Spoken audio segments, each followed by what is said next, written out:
Владата на денешната седница ги ограничи маржите на цените на вештачките ѓубрива, 5% за основните и 10% за специјалните ѓубрива.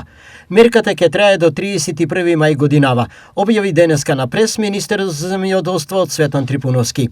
Највисоката бруто профитна маржа на неорганските ѓубрива со оваа одлука кај сите трговски друштва и трговци поединци кои учествуваат во трговскиот ланец се утврдува со вкупен износ до 5% во трговија на големо и во вкупен износ до 5% во трговија на мало.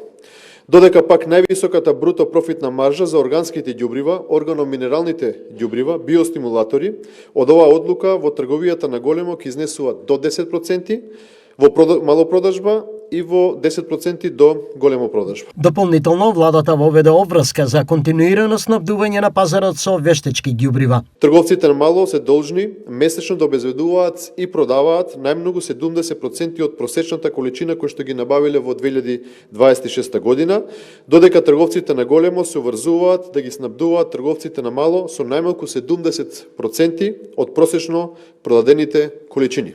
Владата одлучи да се ограничи и растот на цените на вештачките ѓубрива на домашниот пазар. Се коригира продажната цена за 10% намалување на залихите кои што ги имаат продавачите набавено по стари набавни цени.